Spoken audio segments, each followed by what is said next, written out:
결국은 기업에 대해서는 성과를 냈는데 부족했던 거고, 결국은 기업의 이력을 가지고서 여러 가지 단체 경력들을 만들고 이걸 통해서 정치를 만든 거다, 정치 성과를 만든 거라고 생각이 안 되는 겁니다. 제가 한 가지 정말 말씀드릴 부분은 뭐냐면, 제가 무능하거나 부족했을 수는 있지만 정치를 하기 위해서 창업한 제 기업을 이용했거나 네, 정리해 주시기 제가 어떤 바랍니다. 자문기관을 하면서 나름 부족하지만 헌신의 시간을 가졌던 것이지 네, 후보자 정리해 그것이 주세요. 절대 아니었음을 꼭 말씀드리고 싶습니다.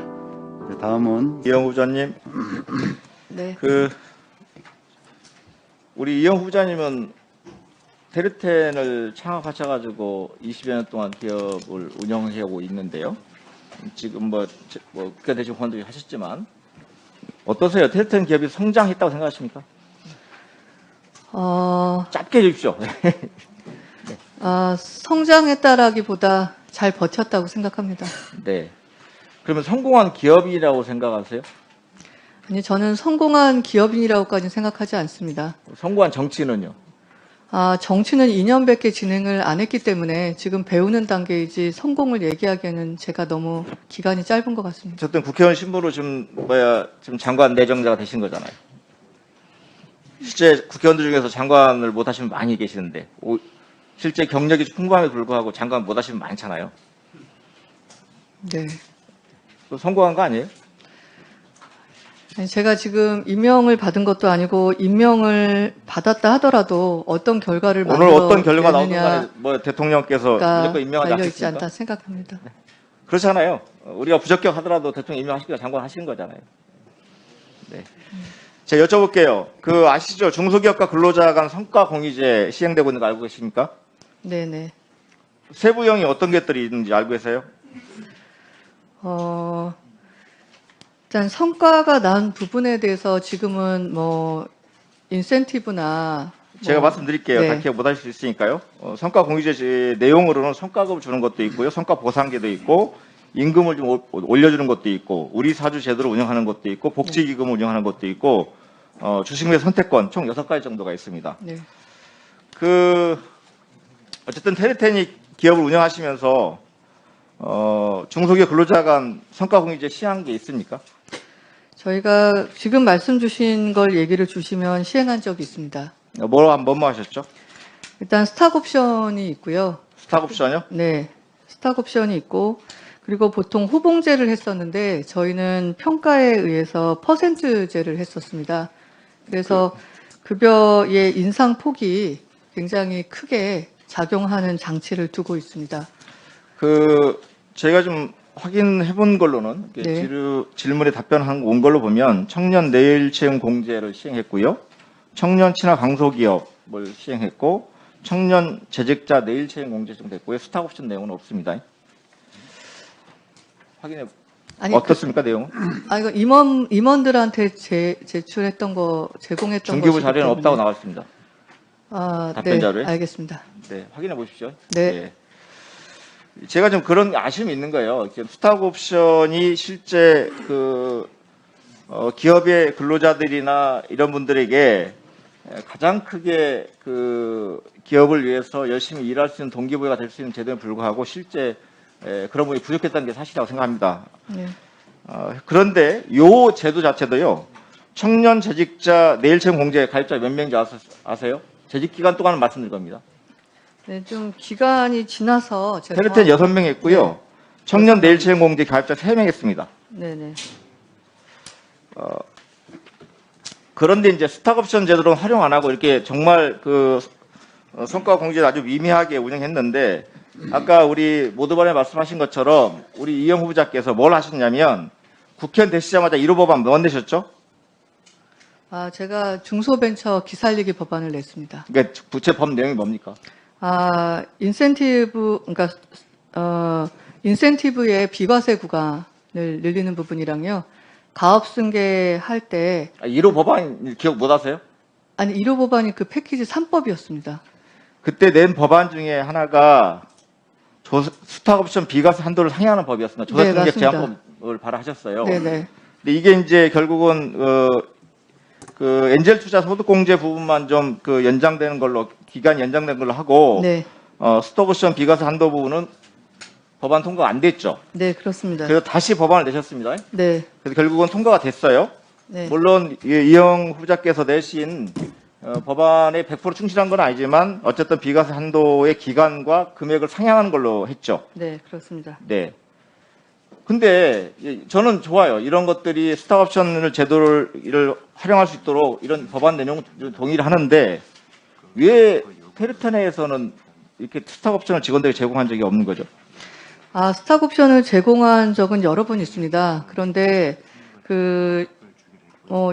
저와 창업자와 직원들, 그러니까 뭐 한 3년 정도 뒤에 그것이 현실화되는 거면 원하는데 저희 직원들 대부분은 그것보다는 그냥 당장 현금이 되는 보너스를 받기를 선택을 했었고요. 그래요? 그리고 중간에 퇴사를 함으로써 반납하고 그것을 회사가 네. 하거나 제가 구매한 경우가 알겠습니다. 있습니다. 알겠습니다. 우리 PPT 좀 띄워봐 주십시오. 그러면 그렇게 직원들의 반응 한번 보십시오. 이게 블라인드라는 게 이런 어플이 있는데요. 이게 자기가 근무했던 직원들이 리뷰를 남기는 경우가 있습니다. 뭐라고 써 있습니까? 큰 것만 읽어보시죠.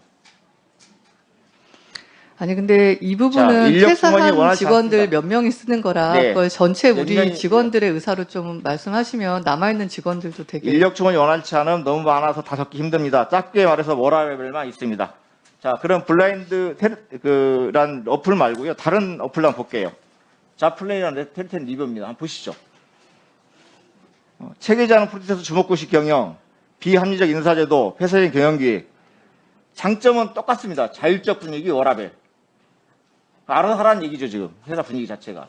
그런데 그 대신 실제 회사의 비전도 없고, 그리고 경영기획 비용 권위적이랄지, 불명확한 인사평가랄지, 이런 비판들이 있어요. 이게 한두 명이 얘기했습니까?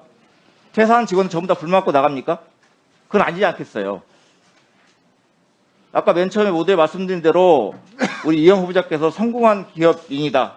그리고 버텨왔다. 이렇게 평가하신다면 이건 좀 적절하지 않은 것 같아서 말씀드린 거고요. 그런 부분에 있어서 실제 직원의 벤처기업들 성공한 데 있어서 직원도 함께 성과를 공유해야 될 텐데 이름을 무입했다는 말씀드린 거고 실제 경영자의 경영 능력에 대해서도 상당한 우려가 된다. 이런 말씀을 드리는 겁니다. 네, 알겠습니다. 어떻게 판단하세요? 네, 그렇게 말씀 주시는 것을 제가 겸허히 받아들이겠습니다. 실제 텔텐을 창립한 게 2000년도잖아요. 네, 2010년도에 텔텐 대표이사를 마쳤어요. 네, 그 이후부터 여러 사회단체 또는 정부 관련된 기관들에서 뭐 위원이든 뭐 회장이든 부회장이든 여러 이사든 여러 직책을 맡아 오셨거든요. 네. 거기 왜 맡았다고 생각하세요? 근데 그 시기를 보시면 2015년 여성벤처 협회장을 되기 전과 후로는 아닙니다. 아니, 그러니까 그거는 부회장이라고 해도 수석 부회장이라고 해도 회장님 보좌하는 거랑 차이가 굉장히 많이 납니다. 그래서 그때 했던 부분들은 뭐 수석이 저 혼자였던 것도 아니고 부회장이 저 혼자였던 것도 아닙니다. 그리고 제가 거의 소프트웨어 분야를 제외하고는 맡았던 유일한 협회였고요. 그래서 제가 드리고 싶은 말씀이 뭐냐면 결국은 우리나라의 그 벤처 창업이라고 하는 게 여성이 벤처 창업을 하고 그게 되기밖에 쉽지 않은 상황이잖아요. 그래서 우리가 우리 상임위 내에서도 여성 창업 기업이 또는 청년 창업에 대해서 우리가 지원하자는 얘기를 하고 있는 거고 네. 또는 장애인 창업에 대해서 지원하자는 얘기를 하고 있는 거거든요. 그런 실제 창업 생태계에서 여성의 창업이라는 건 상당히 기울어진 운동장에서 존재하는 거잖아요. 네, 그런 그렇습니다. 어려운 과정에서 우리 대표가 마쳤고 그런 부분이 있어서 그런 부 충분히 고려돼서 사실은 정부의 어떤 위원이랄지 이런 기관들에 대해서 여러 지적들을 저는 받았다고 생각해요.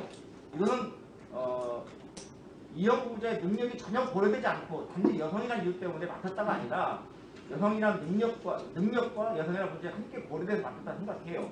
이런 부분이 고려돼서 2010년대도 우리 이영 후보자께서는 비례대표 실적을 하셨잖아요. 그죠? 네, 그렇습니다. 30번? 네, 적절히 정리해 주시기 바랍니다. 그렇잖아요.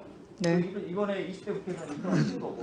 네, 그러니까 결국은 기업에 대해서는 성과를 냈는데 부족했던 거고, 결국은 기업의 이력을 가지고서 여러 가지 단체 경력들을 만들고 이걸 통해서 정치를 만든 거다, 정치 성과를 만든 거라고 생각이 안 되는 겁니다. 그래서 제가 당부하신 말씀은 뭐냐면 그럴 수 있다고 생각해요. 하지만 실제 캐피탈의 기업 경영에 있어서의 여러 가지 한계와 문제점들을 정확히 직시하시고 캐피탈과 비교될 수 없는 중소벤처 기업을 운영할 때만큼은 정말 직원들의 이런 얘기들이 나오지 않게끔, 그리고 어찌 보면 내 개인의 새로운 도약을 위한 활용 방안으로 활용하지 않기를 당부드리면서 질을 마치겠습니다. 네. 네, 주신 충고는 제가 가슴 깊이 새기도록 하고요. 한 가지 말씀을 드릴 부분은 저는 정치를 하기 위해서 제 스펙이나 제 일을 한 적이 단 한 번도 없습니다. 네네. 20대에서도 중기 벤처 15개 단체장님들의 비례대표 2자리가 왔고요. 회의에 의해서 저한테 권하셨을 때 저 굉장히 많이 망설였습니다. 그리고 노력해서 얻지 않았던 기회였기 때문에 말씀 주신 30몇 번을 받았는데요. 받자마자 일선으로 돌아가서 제 일에 충실했습니다. 제가 정치권에 왔던 총 기간은 아마 접수를 해서 나갈 때까지 몇 달이 되지 않을 겁니다. 그리고 이번 4년 뒤에 똑같은 제안이 왔을 때 4년 전과 다르게 저는 가지 않는 정말 20가지의 이유를 말씀드렸던 것 같습니다. 하지만 말씀 주신 제가 완벽하지 못해서 기업에 대한 부분은 많이 부족하지만 어떻게 얻었던 기회든 많은 자문위원이나 그런 부분을 하면서 선배님들이 얘기하시는 공익적 DNA가 많다고 느끼니 우리의 판단을 믿어달라는 말에 이번에도 제가 용기를 냈던 것 같습니다. 제가 한 가지 정말 말씀드릴 부분은 뭐냐면 제가 무능하거나 부족했을 수는 있지만 정치를 하기 위해서 창업한 제 기업을 이용했거나 네, 정리해 주시기 제가 어떤 바랍니다. 자문기관을 하면서 나름 부족하지만 헌신의 시간을 가졌던 것이지 네, 후보자 정리해 그것이 주세요. 절대 아니었음을 꼭 네. 말씀드리고 싶습니다. 네, 다음은